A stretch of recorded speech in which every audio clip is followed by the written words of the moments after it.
কত মজা।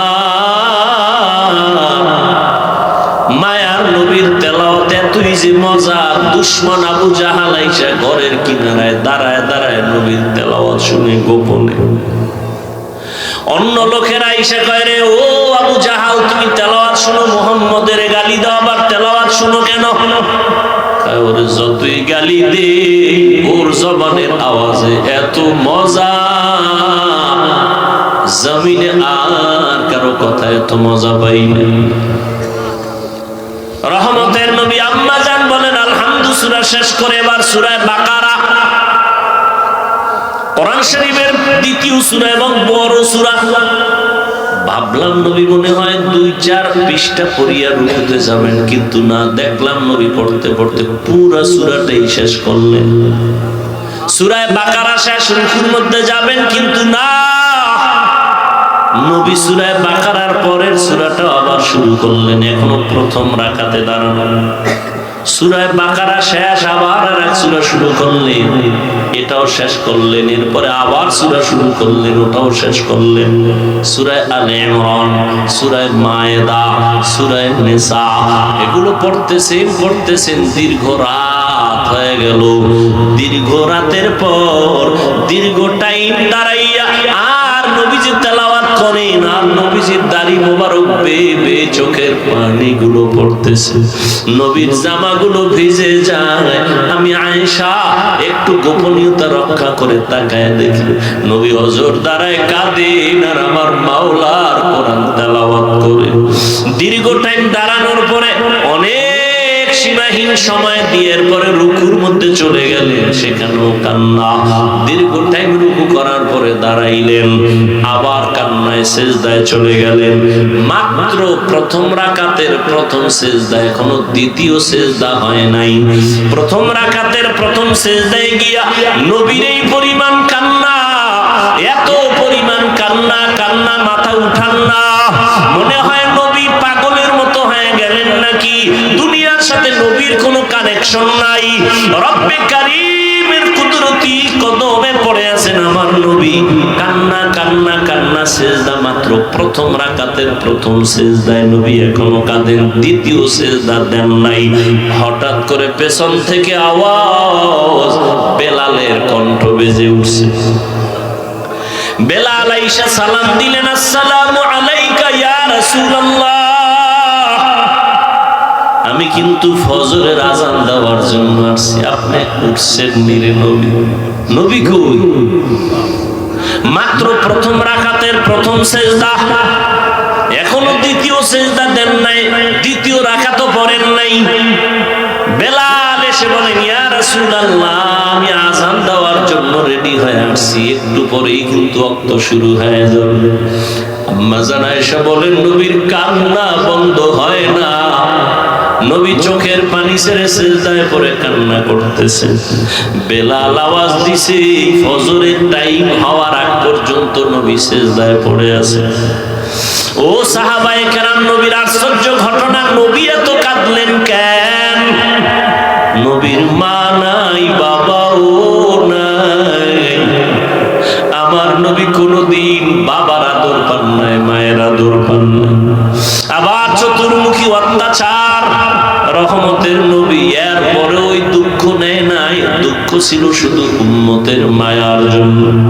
আমার নবী উম্মতের এত বড় আশিক, আজকে সেই নবীকে গালি দেওয়া হয়, সেই নবীর সুন্নত জবাই করা হয়। ও আশিক, তোমার অন্তরে কষ্ট লাগে না? ও আল্লাহ, 6 বছরে আপনার মাকে নিয়ে গেছি, আপনি এখন এতিম, আবার অসহায়। দুনিয়াতে আপনাকে কম কাঁদানো হয় নাই, 3টা বছর শিয়াবে আবু তালিবের মধ্যে আপনাকে আপনার বংশের লোকেরা গৃহবন্দী করে রাখছে, পানির লাইনও বন্ধ, খানাও বন্ধ। ও নবী, আমি তাকাইয়া দেখছি আপনি গাছের পাতা ছিঁড়ে ছিঁড়ে তারপরে চাবাইয়া খাইয়া পেটের ক্ষুধা নিবারণ করছেন। আপনার উপরে এত অত্যাচার, দান শহীদ করলেন, ডানে বামে সব আপনার দুশ্মন। আমি আল্লাহ পাক আজকে আপনাকে আর কাঁদাবো না, মাথা উঁচু করেন, কি চান বলেন আমি দিয়ে দেই। আমার সব উম্মত আমি জান্নাতে চাই। আল্লাহ কয় নবী যান, আপনি সব উম্মত গুলো আপনার উম্মত বাছাই করে করে জান্নাতের দিকে নিয়ে যান। আম্মা জান বলেন তখন আপনি কি করবেন? নবী বলে আমি তখন একটা একটা ধইরা জান্নাতের পথে নিয়ে হাউজে কাউসারের পাশে দাঁড় করাবো, করাই আমি নবী নিজের হাতে কাউসারের পানি পান করাবো। আম্মা জান আয়েশা বলেন কোটি কোটি কোটি কোটি কোটি কোটি মানুষ মুসা নবীর উম্মত, ঈসা নবীর উম্মত, ইব্রাহিম নবীর উম্মত, সব মানুষের মধ্যে আপনার উম্মত কেমনে চিনবেন? আম্মা জানের জবাবে নবী বলেন আয়েশা, আমার উম্মত যারা দুনিয়াতে 5 বেলার নামাজ ওযু বানাইয়া আদায় করত, কিয়ামতের দিন আমার উম্মতের ওযুর জায়গাগুলো নূরের আলোতে ঝলমল করতে থাকবে। আর আমি ধরে ধরে জান্নাতের পথে নিয়ে কাউসারের পানি পান করাবো। এক পেয়ালা পান করানো মাত্র আর কখনো পিপাসা লাগবে না। আমি নবী নিজের হাতে কাউসারের পানি পান করাবো। আল্লাহ আমাদের জন্য কবুল করে নেন। নবী লাইনে দাঁড় করায় উম্মত গুলোরে পানি পান করাবেন, হঠাৎ মাঝখানে একটা পর্দা পড়ে যাবে, নবী বলবেন ফেরেশতা উম্মত শেষ। কয় না, এখন আছে পর্দা। কেন? কয় আপনার খাঁটি উম্মত না। এই উম্মত গুলো দাবি করতে আপনার উম্মত, কিন্তু দাড়ি রাখে নাই, পর্দা করে নাই, হালাল খায় নাই, নিজেও পর্দা করে নাই, অন্যে পর্দা করতো তাও পছন্দ করে নাই, নিজেও নামাজ পড়ে না, অন্যে নামাজ পড়তো তাও পছন্দ করে নাই, নিজেও জিকির করে না, অন্যে জিকির করতো তাও পছন্দ করে নাই, নিজেও পাগড়ি পরে না, অন্যে পাগড়ি পরতো তাও পছন্দ করে নাই, নিজেও হালাল খায় না, অন্যে হালাল খাইতো তাও পছন্দ করে নাই। আম্মা জান আয়েশা বলেন এই শুনে আপনি কি করবেন? নবী বলেন তখন আমি রাগান্বিত হয়ে যাব। আমি বলবো সোহকান সোহকান লিমান গায়্যারা মিন বাদি, ওরে দূর হইয়া যা নিমখারাম উম্মত, আমি তোদের নবী না, তোরা আমার উম্মত না। যখন নবী বলিয়া তারায় দিবে, হঠাৎ গায়েবে আওয়াজ আসবে, আল্লাহ বলবেন ও ফেরেশতা, ইয়া আইয়ুহাল্লাযীনা আমানুত্তাকুল্লাহ, হে দুনিয়ার মুমিন নারী পুরুষ ধনী গরিব, তোমরা তাকওয়া অর্জন করো তথা আল্লাহকে ভয় করো। আকুনু মা'আস সাদিকিন, এবং আল্লাহ পাকের প্রিয় বান্দা সত্যবাদী যারা তাদের বন্ধু হয়ে থাকো।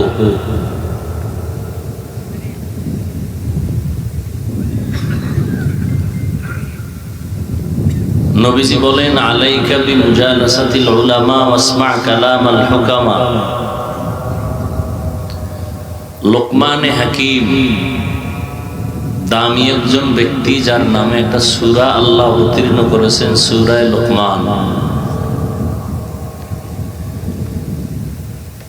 এতটা দামি যে তার নাম আল্লাহ কোরআনে দিয়ে তার নামে সূরা দিয়েছেন। তিনি তার সন্তানকে অনেক উপদেশ দিয়েছেন, অনেক আখিরাতের পাথেও দিয়ে গেছেন।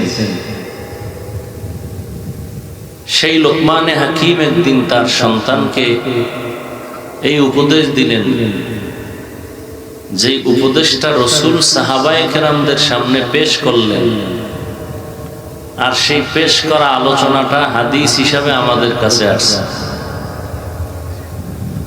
নবীজি বলেন লোকমানে হাকিম তার সন্তানকে বলে, সন্তান, উলামায়ে আহলে হকের মজলিসে বসো, তাদের হিকমতপূর্ণ কথা শুনো। কি লাভ হবে? আল্লাহ পাক দয়া করে রহমতের বৃষ্টি দিয়া মুর্দা দিলকে জিন্দা দিলে পরিণত করে দিবেন। কেমন? একটা উদাহরণও এখানে দেওয়া হয়েছে।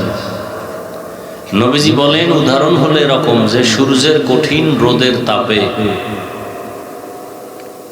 ফসল উৎপাদনের যেই নরম জমিনটা ফেটে যায়, চাষাবাদের অযোগ্য হয়ে যায়, লাঙ্গল চলে না, ট্রাক্টর চলে না, এত শক্ত মাটি সূর্যের গরমে, এখন আর ফসল উৎপাদনের ক্ষমতা নেই। কিন্তু সেই কঠিন শক্ত মাটি মুহূর্তের মধ্যেই আল্লাহ পাকের রহমতের বৃষ্টি পেয়ে তাজা হয়ে যায়। তাজা হওয়ার পরে ফসল উৎপাদনের ক্ষমতা ফিরে পায়। ঠিক যারা গুনাহ করে নিজেদের অন্তরকে আমলের পরিবেশ থেকে ভিন্ন দিকে নিয়ে গেছে, গুনায় গুনায় গুনায় অন্তর ভেঙ্গে চৌচির হয়ে গেছে, এখন আর নেক আমলের ফসল উৎপাদন হতে চায় না। নামাজ ভালো লাগে না, রোজা ভালো লাগে না, তিলাওয়াত ভালো লাগে না, কোরআনের আওয়াজ ভালো লাগে না।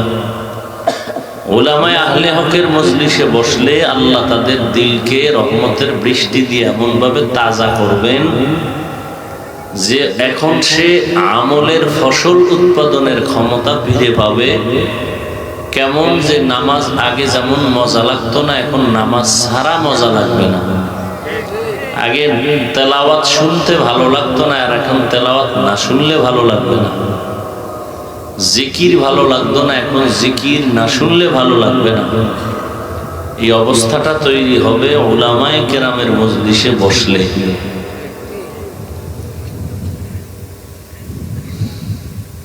এরা আল্লাহ পাকের প্রিয় বন্ধু। উলামায়ে আহলে হক আল্লাহ পাকের কি বন্ধু, নবীদেরও বন্ধু। আল উলামা ওয়ারাসাতুল আম্বিয়া, সমস্ত নবীদের ওয়ারিস উলামায়ে আহলে হক। এই বন্ধু শব্দটার আরবি শব্দ ওলি, এক বচন, তার বহু বচন আউলিয়া। ওলি মানে আল্লাহর দোস্ত, আল্লাহর বন্ধু, এক বচন, বহু বচন আউলিয়া। এই আউলিয়া ওলি আউলিয়ারাই উলামায়ে আহলে হক, এরাই সাদিকিন, এরাই সালিহিন, এরাই আহলুল্লাহ।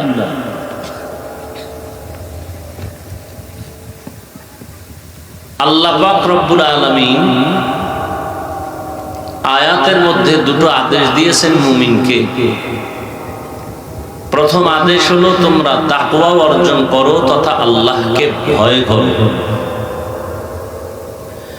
দ্বিতীয় আদেশ হলো এই জমিনে আল্লাহর প্রিয় বান্দা যারা, আল্লাহর বন্ধু যারা, তাদের বন্ধু হয়ে থাকো। কই পাই আল্লাহর বন্ধু? বাবা সন্তানকে বললেন, শিশু বাচ্চাকে, এই সন্তান, প্রতি রাত্রে ঘুমের আগে 1 কাপ পরিমাণ গাভীর দুধ পান করে ঘুমাও। কে বলল? কাকে? বড় না ছোট? ছোট। 1 কাপ গাভীর দুধ পান করে ঘুমাইবা প্রতি রাত। তার ব্যাখ্যা কি বুঝলেন? বাবায় বলার পরে কি বুঝলেন? যে এই 1 কাপ দুধ বাজারে গিয়া তুমি সংগ্রহ করে ঘরে আনবা, গরম তুমি করবা, তারপরে পান করে ঘুমাবা। এই ব্যাখ্যা। কি ব্যাখ্যা? দুধ পান করার দায়িত্ব তোমার, আর দুধ তোমার হাতের নাগালে রেডি রাখা দায়িত্ব আমি বাবা। আল্লাহ বলছেন তুমি আমার বন্ধু যারা সাদিকিন, সালিহিন, এদের সাথে বন্ধুত্ব করে থাকো। এটা তোমার দায়িত্ব। তোমার দায়িত্ব দিয়ে আমি আল্লাহ ঘুমায় গেছি না, আমারও দায়িত্ব। কি? তোমার কাজ হলো ওলি আউলিয়াদের বন্ধু বানায়া চলবা, আর আমি আল্লাহর দায়িত্ব তোমার সামনে, হাতের কাছে, চোখের নজরে আমি ওলি আউলিয়া রেডি রাখবো।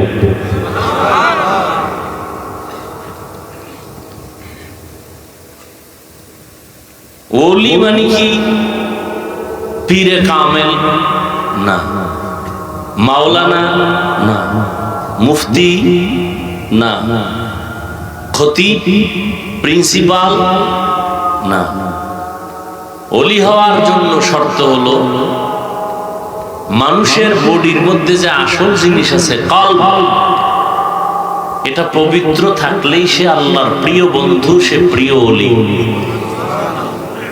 এই জন্য দাওরা পাস করা লাগে না, মাওলানা হওয়া শর্ত না। কলব পরিষ্কার, একজন আলেম ছাড়াও হতে পারে। আমাদের সমাজে যারা আলেম নাই, কলব পরিষ্কার এরকম কেউ নাই? উজানি মাদ্রাসায় শাইখুল হাদিস হাদিস পড়াইতেছেন মসজিদের মধ্যে, অনেক ছাত্র। তো এলাকার কিছু মুরব্বী যারা, এরাও পেছনে বসে হাদিস শুনতেছেন।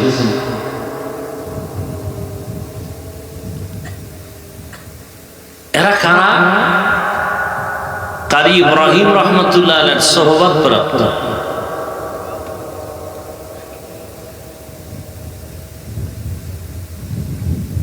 বড় দামি আলেম না, গ্রাম্য মানুষ। তো শাইখুল হাদিস হাদিস পড়াচ্ছেন, হঠাৎ করে পেছন থেকে হাদিস পড়তেছেন হঠাৎ করে ইশারা করছেন, মুহাদ্দিস সাহেব বন্ধ করেন, এখন যেটা পড়লেন এটা হাদিসের ক্ষেত্রে একটু সন্দেহ ভাব। এলাকার এক মুরব্বী কয়, শাইখুল হাদিস মুহাদ্দিস সাহেব হাদিস বন্ধ করে দিলেন পড়ানো।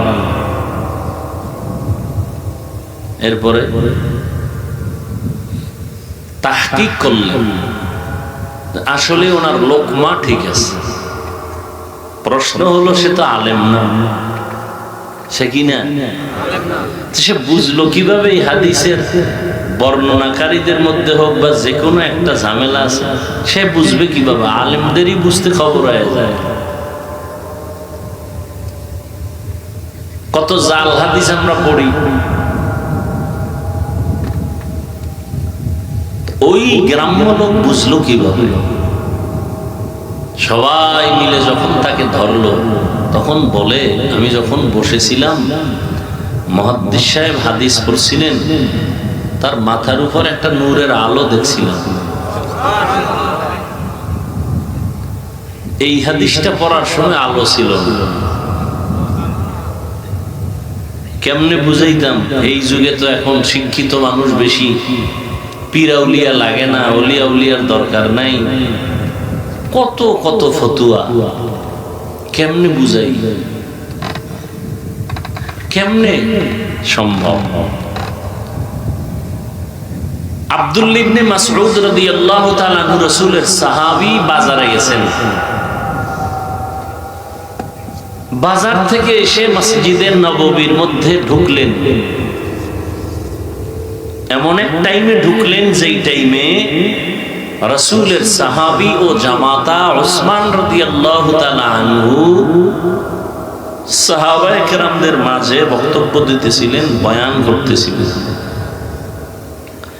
এমন সময় ঢুকলেন ওই মজলিসে রাসূলের সাহাবী আব্দুল্লাহ ইবনে মাসউদ রাদিয়াল্লাহু তাআলা আনহু। চুপচাপ গিয়ে বসছেন এক ফাঁকে।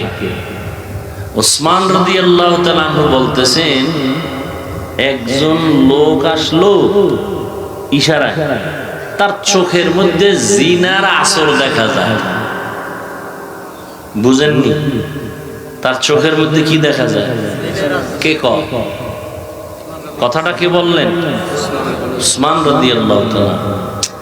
আব্দুল্লাহ ইবনে মাসউদ ভয় পেয়ে গেলেন। বাজারে গেছি আমি, চোখের মধ্যে জেনার নজর লাগছে, এটা লাগছে ঠিক। এক বেগানা বেপর্দা নারী নজর পড়েছে আব্দুল্লাহ ইবনে মাসউদের উপর। বেগানা নারীর চোখে চোখ পড়েছে। তো এটা বাজারের মধ্যে উসমান জানলো কেমন? জিজ্ঞেস করেন খলিফাতুল মুসলিমিন, জিব্রাইল আসেনি? কয় না। আল্লাহ ওহী নাযিল করছেন? বলে না। নবুয়তের দরজা কি খোলা? কয় না। তো জানলেন কিভাবে? জেনার নজর লাগছে আমার চোখে। উসমান রাদিয়াল্লাহু তাআলা বললেন, নবুয়তের দরজা যদিও বন্ধ, ফেরাসাতের দরজা খোলা। আর এক পেশ, ফেরাসাত কি? নবুয়তের দরজা বন্ধ, কোনদিন আর নবী হবে না, ফেরাসাতের দরজা খোলা। ফেরাসাত কি? রাসূলের হাদিসের একটা শব্দের নাম ফেরাসাত।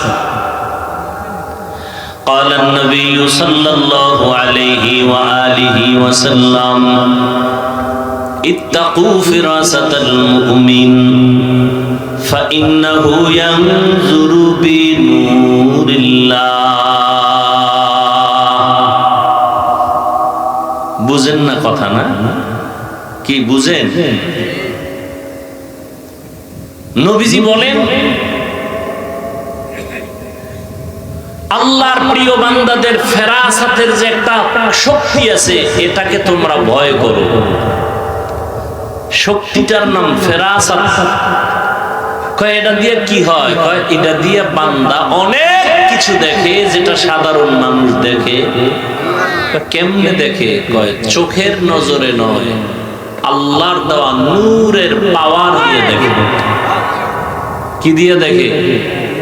فإنه ينظر بنور الله, এর নাম ফেরাসাত। এই পাওয়ারটাকে কোরআন শরীফের ভাষায় বলা হয় ফুরকান। ইয়া আইয়ুহাল্লাযীনা আমানু ইন তাত্তাকুল্লাহ ইয়াজআল লাকুম ফুরকানা। আল্লাহ বলেন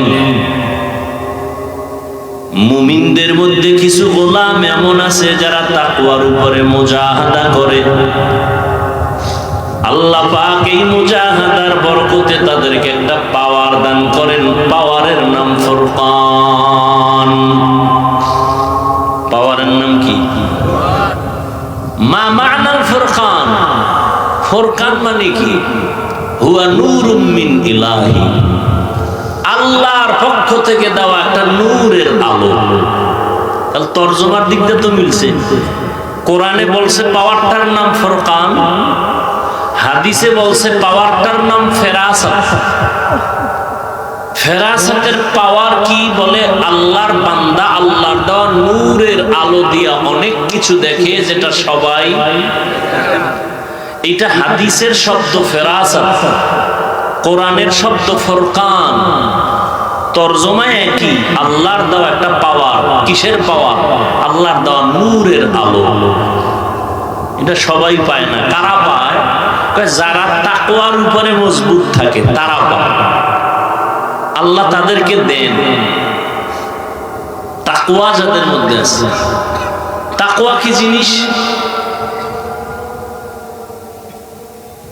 আল্লাহকে ভয় করার নাম তাকওয়া। হুজুরগো থেকে আমরা বেশি আল্লাহকে ভয় করি, যদিও ফাঁকে ফাঁকে একটু দাড়ি কামাই বেরিয়ে টেনি, কিন্তু আল্লাহকে ভয় করি। এর নাম তাকওয়া না। ভয়ের হাকিকতি আমরা বুঝি না। আসলে ভয়ের নমুনাটা কি?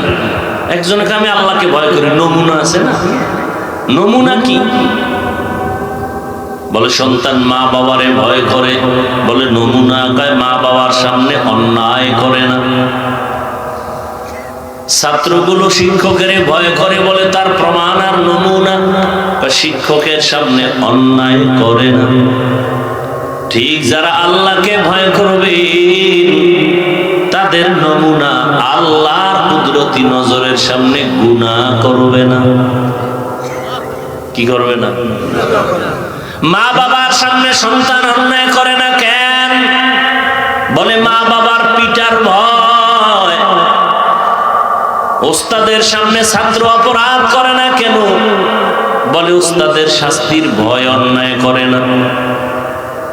আল্লাহর আশেক বান্দা আল্লাহর কুদরতি নজরে গুনাহ কেন করে না? বলে আল্লাহর আযাবের ভয়ের নাম তাকওয়া।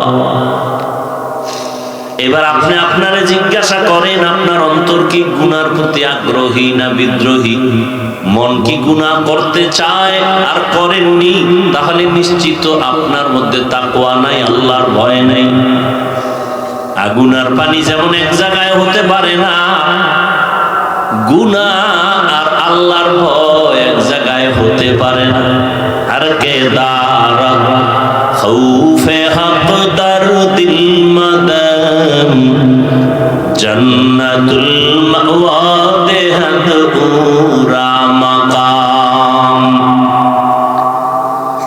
যে আল্লাহকে ভয় করবে সে কখনো গুনাহ করবে না, যে গুনাহ করবে সে কখনো আল্লাহকে ভয় করার দাবি করতে পারবে না।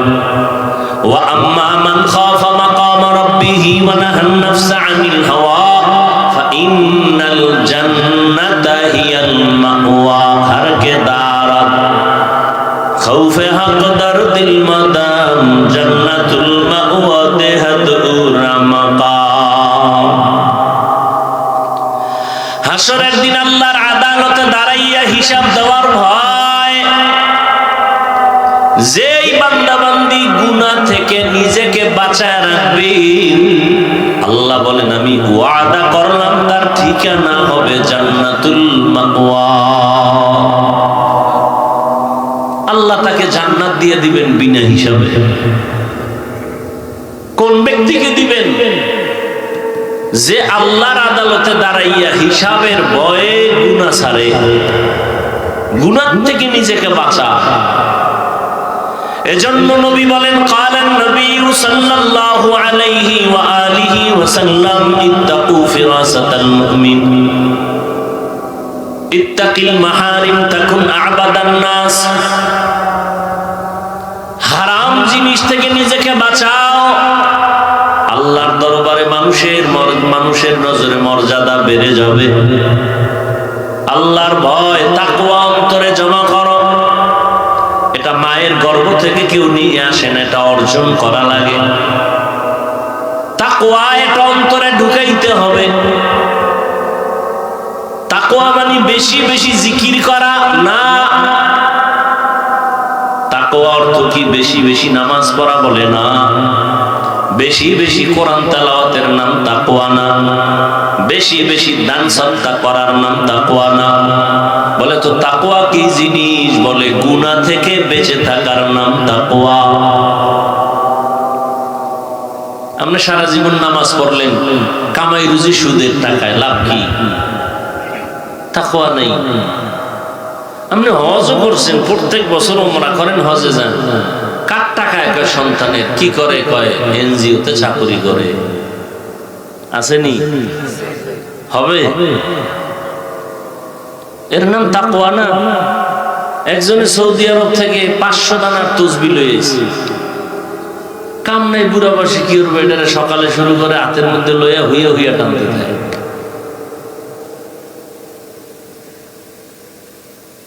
কিন্তু সহিভাবে কোরআন পড়তে পারে না, তসবিহ টানে, আজানের আগে মসজিদে হাজির, কিন্তু পরিবারের সাথে ব্যবহার ভালো না, সন্তানের সাথে ব্যবহার ভালো না, সন্তানগুলোকে মানুষ বানায় না, সন্তানগুলোকে গায়রুল্লাহর গোলাম বানাইছে। এই বেশি বেশি জিকির তেলাওয়াতের লাভ কি? পীরের কাছে দৌড়াইতেছেন, তাবলিগে দৌড়াইতেছেন, অথচ মাইয়াদা পর্দা করে না, ছেলে পর্দা করে না। বিবাহের সময় টের পাওয়া যায় ইমানের স্কেল কত।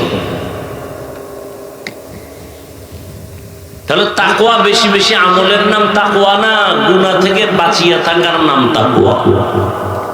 আর এই তাকওয়া যে অর্জন করবে এর দাম কত? আল্লাহ বলেন দুনিয়াতে এর পুরস্কার দিব 6টা, আখিরাতে দেব 2টা।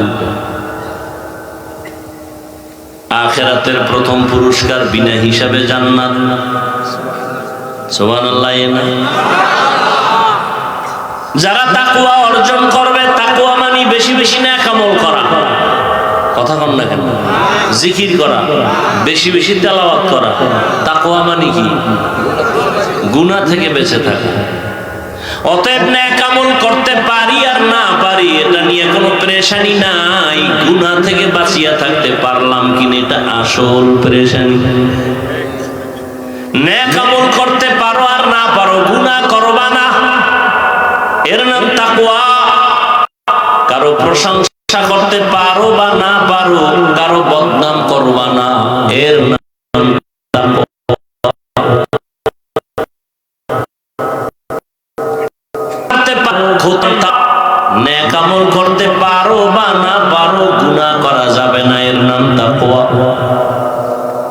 আমার হাতের দ্বারা গুনাহ হবে না, চোখের দ্বারা গুনাহ হবে না, কানের দ্বারা গুনাহ হবে না, জবানের দ্বারা গুনাহ হবে না, অন্তরের কল্পনায় গুনাহ হবে না। অন্তরেরও গুনাহ আছে না নাই? অন্তরের গুনাহটাই তো আসল। ওটা আগে সিদ্ধান্ত কইরা কল্পনা কইরা সিগন্যাল দেয়, এবার হাত রেডি। হ্যাঁ, তুমি সিগন্যাল দিলেই রেডি। অন্তর কয় থাপ্পড় ওরে মারা দরকার, এবার হাত কা আমি তো গিয়া লাগাই দিছি। তাহলে অন্তরের বিচার হবে হাসরের দিন। ইন্নাস সামআ ওয়াল বাসারা ওয়াল ফুআদ কুল্লু উলাইকা কানা আনহু মাসউলা। গুনাহমুক্ত জীবন তৈরি করো, এর নাম তাকওয়া। এজন্যই তো আল্লাহ বারবার তাকওয়ার বয়ান করেন। যালিকাল কিতাবু লা রাইবা ফীহি হুদাল লিল মুত্তাকিন। এমন একটা নিঃসন্দেহ নির্ভেজাল কোরআন দিলাম, এর কাজ হলো যারা মুত্তাকি তাদেরকে পথ দেখাবে হেদায়েতের। মুত্তাকি কারা? যাদের মধ্যে তাকওয়া থাকে, যাদের অন্তরে কি থাকে, তাদের নাম মুত্তাকি। তাকওয়া মানে কি বুঝলেন? বেশি বেশি ইবাদত করা না গুনাহ ছাড়া? গুনাহ ছাড়া। কিন্তু তো পারি না, চেষ্টা করি না, এই চেষ্টায় হবে না। পারো না বিদায় কি করবা? আল্লাহ নিজে পরামর্শ দিয়ে কয় এটা নিজে নিজে পারার জিনিস না। কি করতে হবে? কুনু মা'আস সাদিকিন। আল্লাহর প্রিয় বন্ধু তার বন্ধু হয়ে থাকো। বলে কতক্ষণ? তোমার অন্তরে তাকওয়া ঢুকবে না যতক্ষণ, ততক্ষণ তুমি খাঁটি আল্লাহর বান্দা যারা, এদের সম্পর্কে তৈরি হয়ে থাকো। খালিতুহুম লিতাকুনু মিসলাহুম। তাদের সাথে এমন ভাবে মিলে যাও যে তাদের রং তোমার রং এক হয়ে যায়। বন্ধুর বন্ধুত্ব যত গভীর হয়, রং কিন্তু এক হয়ে যায়।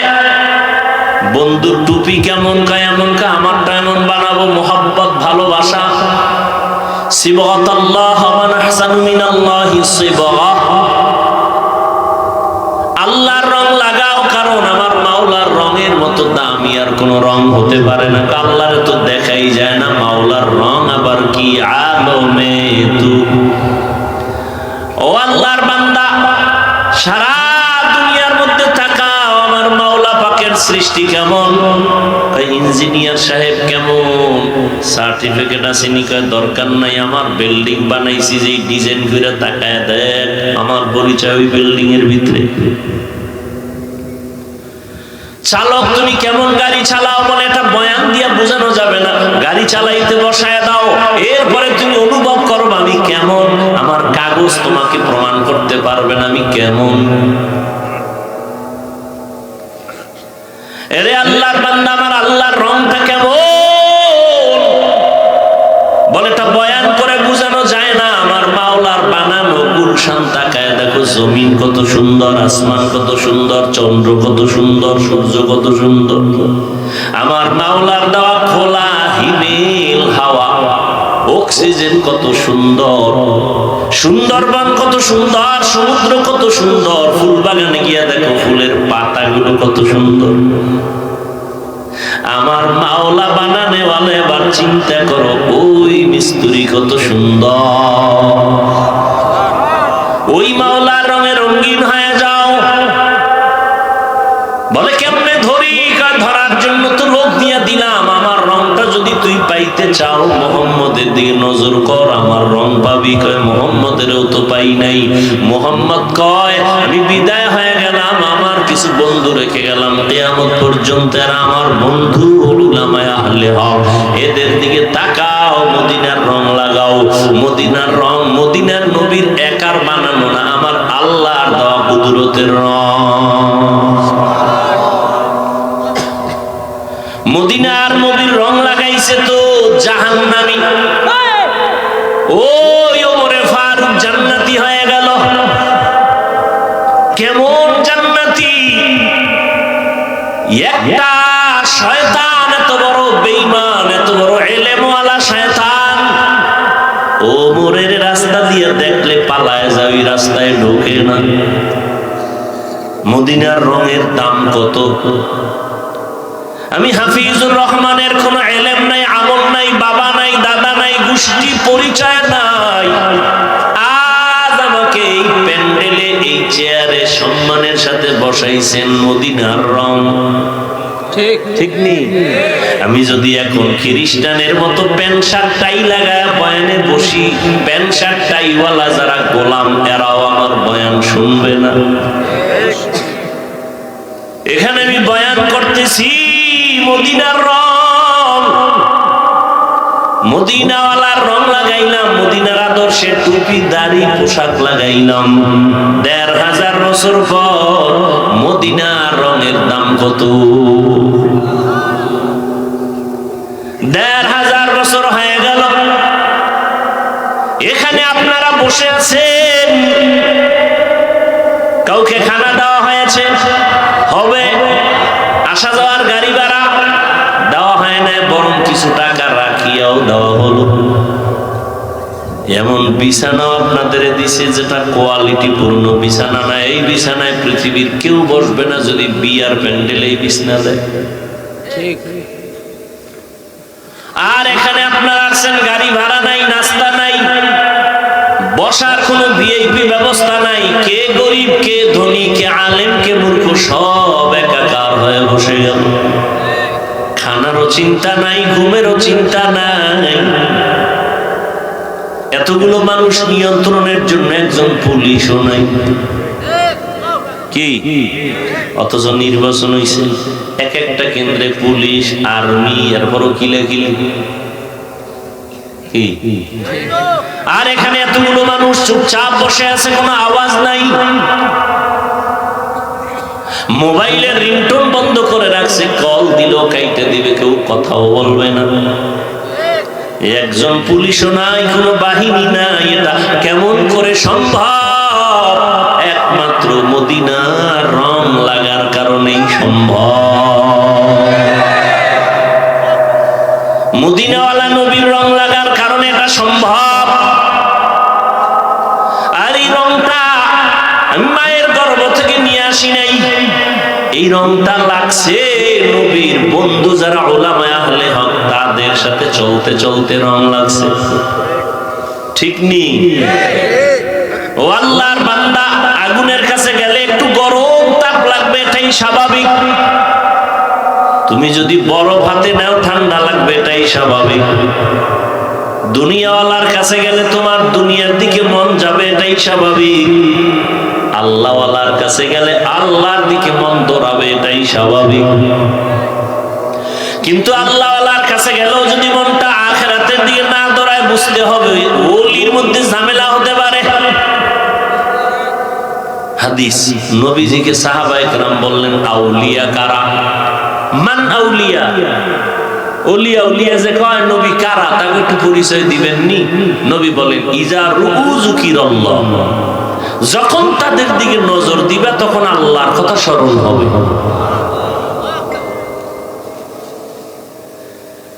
হ্যাঁ, নবী রাহমাতুল্লাহি আলাইহি বাংলাদেশে আছেন, উলামায়ে কেরাম প্রশ্ন করলেন, হযরত হাদিসে আছে সন্তান মা বাবার দিকে নজর করলে বাইতুল্লাহর জিয়ারতের সওয়াব পায়, হজের সওয়াব পায়, পায় না? খুব খেয়াল করেন প্রশ্নটা, প্রশ্ন কিন্তু এটা না, প্রশ্ন সামনে। বাইতুল্লাহর দিকে মা বাবার দিকে তাকাইলে বাইতুল্লাহর জিয়ারতের সওয়াব, বাইতুল্লাহর সওয়াব। কিন্তু আপনাদের মতো খাঁটি ওলি যারা, তাদের দিকে তাকাইলে আমরা কি পাবো? এটা তো হাদিসে পাইলাম না। মা বাবার দিকে তাকাইলে বাইতুল্লাহর জিয়ারত পায়, বাইতুল্লাহ পায়। আল্লাহওয়ালার দিকে তাকাইলে কি পাবো? নবী রাহমাতুল্লাহি আলাইহি জবাব দেন, মা বাবার দিকে যদি নেক নজরে সন্তান তাকায়, বাইতুল্লাহরে পায়। আর আল্লাহর ওলি যারা, তাদের দিকে যদি নেক নজরে তাকায়, বাইতুল্লাহ পায় না, বাইতুল্লাহর মালিকের আউলিয়ারা কারে উকবায়ে খুতিয়ার, জাহেলারা কারে দুনিয়া ইখতিয়ার। মাইলে মোমেন সোয়ে মোমেন মিশাবত, মাইলে কাফের সোয়ে কাফের মিশাওয়ার।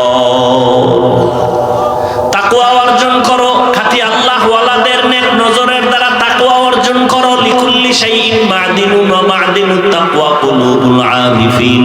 প্রত্যেকটা দামি জিনিস রাখার একটা গোডাউন আছে। ও আল্লাহর বান্দা, তাকওয়ার গোডাউন হলো আল্লাহর আরেফ যারা বান্দা, তাদের কলব হলো তাকওয়ার গোডাউন। তারা যখন নেক নজর লাগায়, কলবে তাকওয়া তৈরি হয়। নজরের মধ্যে পাওয়া, নজরের মধ্যে পাওয়া। মুরব্বীরা কুমির দেখছেন না? কুমিরে বাচ্চা দেয় কেমনে জানেন না? খবর নেই। কুমিরে বাচ্চা দেয়, আগে ডিম দেয়। কি দেয়? ডিম 10 হাত দূরে রাখে। ওই ডিম রেখে ওই ডিমের দিকে তাওয়াজ্জু দেয়, নজর দেয়, এক ধ্যান। এমন নজর দিয়ে তাকায়, রব্বে কারীমের কুদরতি পাওয়ার ওই ডিমের মধ্যে এমন নজর লাগে, নজর দিয়া ওই ডিম গরম হয়। এরপরে নজরের মধ্যে এত পাওয়ার আল্লাহ দেন যে ডিম থেকে বাচ্চা বেরিয়ে মায়ের সামনে এসে হাজির। এটা কেমনে বুঝাইতে হবে? এই মিয়া, মুরগি যে কেমনে মুরগির নিচে ডিম রাখে না, এরপরে বাচ্চা হয়, তাই তো? মানে কি মুরগির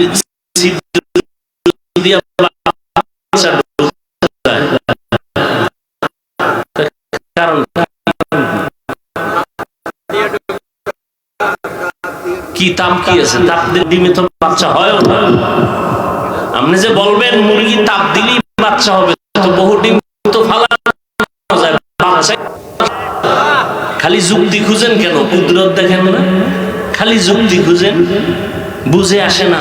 সব কথা বুঝে আসবে না। তোমার সেই মেমোরি নেই। মেমোরি থাকলে মেমোরির জিবি নেই। কোন মেমোরির জিবি 1 জিবি, কারোটা 2 জিবি, কারোটা 4 জিবি, কারো জিবি ছিল হ্যাং হয়ে গেছে। কি মেমোরির জিবি হ্যাং হয় না? নাস্তিক বেঈমানের বাচ্চাগুলোর মেমোরির জিবি হ্যাং হয়ে যায়, এজন্য আল্লাহরে গালি দেয়। তাসলিমা নাসরিন আল্লাহর বিরোধিতা করছে, মেমোরি ঠিক ছিল, জিবি হ্যাং হয়ে গেছে। এই নাস্তিকের গোষ্ঠী হ্যাং হয়ে গেলি বউরে মা কয়। জিবি আছে, কি হয়ে গেছে? হ্যাং হয়ে গেছে। বড় কঠিন। মুরগি এই কুমিরে বাচ্চা দেয়, এক নজর লাগায়, এর নাম তাওয়াজ্জু, এর নাম ফায়েজ। এ বুঝবে কেমনে? আহলে বাতিলরা বুঝেও না, বুঝার চেষ্টাও করে না, উল্টা বিরোধিতা করে। আহলে বাতিলরা কি করে? বুঝেও না, বুঝার চেষ্টাও করে না, উল্টা কি করে? বিরোধিতা করে। আর আমি সারা বাংলাদেশে কসম করে বলি, আল্লাহর জাতের কসম, যারা বলবে পীর আউলিয়া, ওলিয়া উলিয়া মানি না, সে কোরআন শরীফ মানে না, বুখারী শরীফ মানে না, সে ভণ্ড। তাকে যারা ভণ্ড বলবে না, তারাও ভণ্ড। এ কথায় কোন কসম খেয়ে বলে গেলাম, ওই শক্তি আসিবিদের কসম খেয়েছে। যারা বলে আমরা পীর ওলি মানি না, এরা কোরআন শরীফ মানে না, বুখারী শরীফ মানে না, এরা ভণ্ড। এদেরকে যারা ভণ্ড বলতে দেরি করবে, এরা ওই বলার আগ পর্যন্ত ভণ্ড। কিন্তু এর মধ্যে আবার ভেজালও আছে না নাই? সারা দিন রাত্রে সূরা পারে না, আউযুবিল্লাহ পারে না, মুজাদ্দেদে জামান, আন্তর্জাতিক বেঈমান আছে না নাই?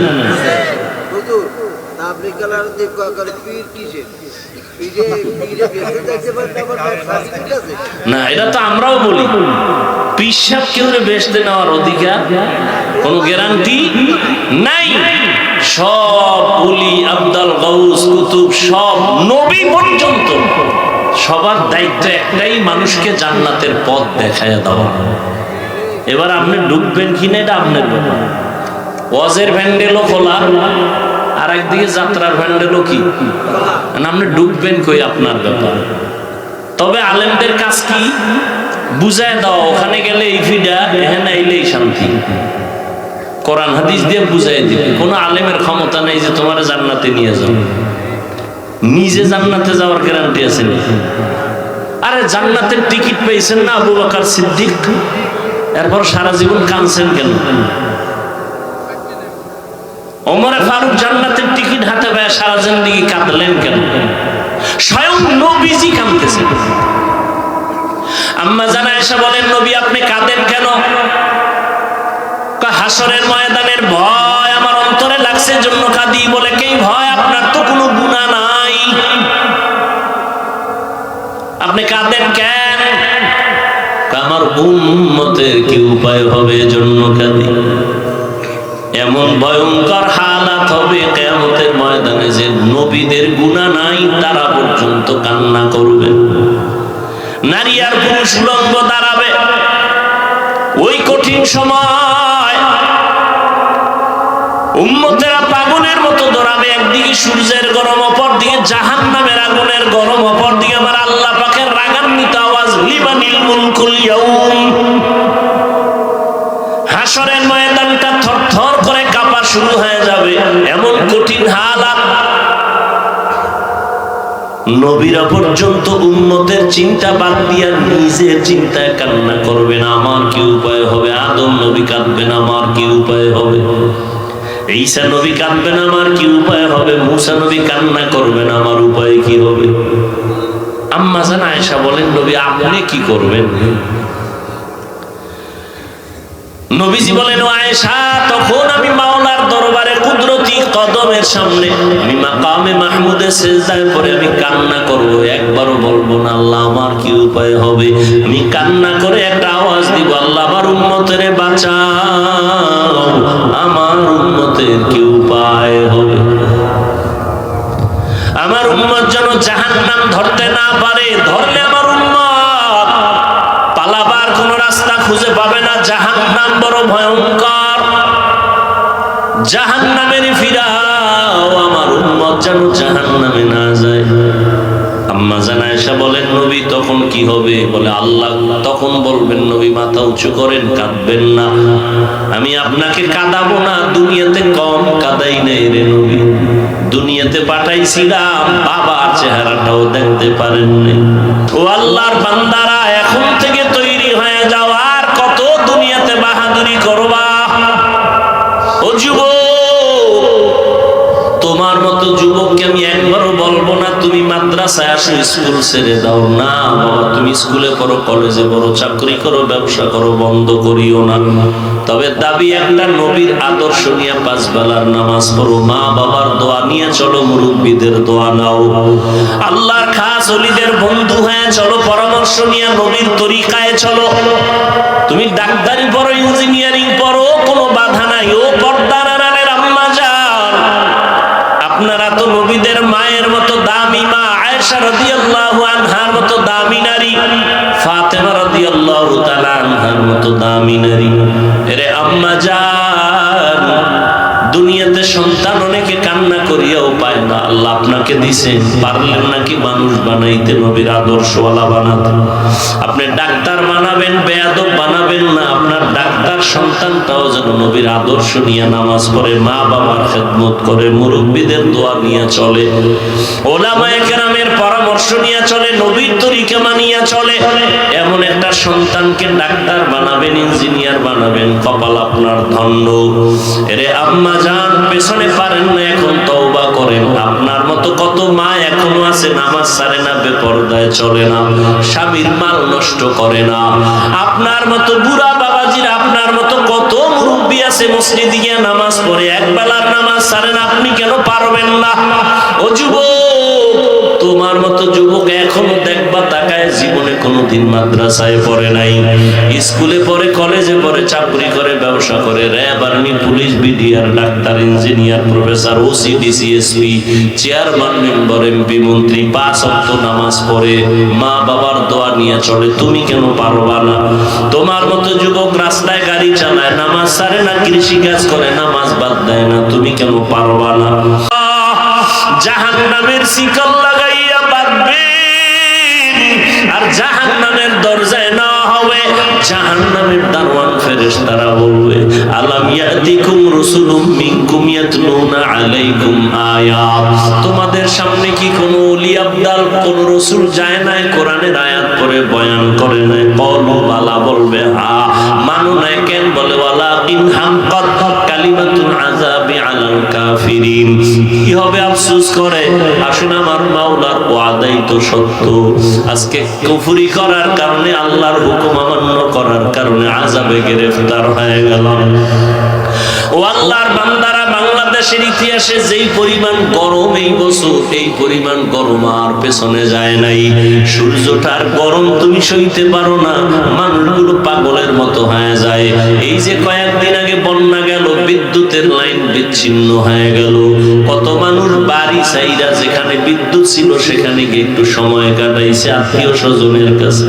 ও আল্লাহর বান্দা, গুনাহ নিয়ে যদি কবরে যাও, কিয়ামতের ময়দানে আমার নবী যদি শাফাআত না করে ভাগায়া দেয়, ওই দিন সূর্যের তাপটা যখন শুরু হয়ে যাবে, মাথার মগজগুলো ভাতের মারের মতো ফুটতে থাকবে, পায়খানার রাস্তা দিয়ে পেটের নাড়ি ভুঁড়িগুলো পড়ে যাবে, আর মানুষগুলো বেহুশ হয়ে বেকারার হয়ে বলবে পানি।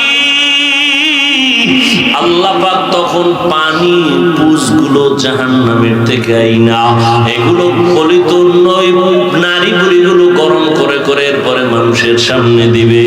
আম্মা জান আয়েশাও কাঁদতেছেন, রহমতের নবীও কান্না করতেছেন জাহান্নামের আযাবের ভয়ে। একজন সাহাবী আম্মা জানের কাছে নবীর ইন্তেকালের পরে গেলেন। কিছুদিন পরে গিয়া কয়, আম্মা জান, আপনি নবীর অত্যন্ত কাছের মানুষ, কাছের বিবি, নবীর জীবনের কোন অলৌকিক ঘটনা জানা আসেনি, শুনাইবেন। আম্মা জান কয়, নবীর এমন কি ঘটনা আছে যেটা আশ্চর্য না? সবই তো আশ্চর্য। কথা শুনবা?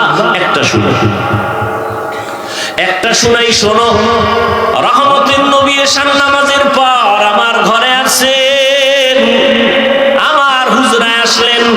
আসার পরে মুস্কি হাসি দিয়ে কয়, ও বিবি আয়েশা, হুমায়রা, আমারে আজকে রাতের জন্য একটু ছুটি দেওয়া যাবে নি? আম্মা জান বলেন, আমি ভাবছি হয়তো অন্য কোনো বিবির ঘরে যাবেন। আমি বললাম, ইয়া রাসূলুল্লাহ, আপনি কথা বলবেন আর আমি কি আটকায় রাখবো? না, আপনার জন্য যা বলবেন আমি তাতেই খুশি।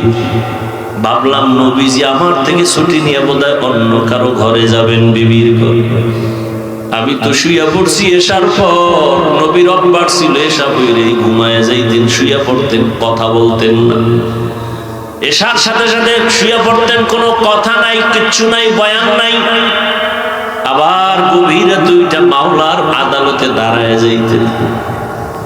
আজকে নবী আমার থেকে ছুটি চাওয়ার পর আমি ভাবলাম নবী অন্য কোন বিবির ঘরে যাবে, আমি শুইয়া বললাম। আমার ঘরে তো বাতি লাগে না, রহমতের নবী তো বাতি। আমি চুপচাপ শুয়ে আছি, দেখি আমার নবী বাইরে যায় না কি করে। আমি দেখলাম আমার পার্শ্বে রহমতের নবী নামাজে দাঁড়ায় গেল। রহমতের নবী নামাজে দাঁড়ায়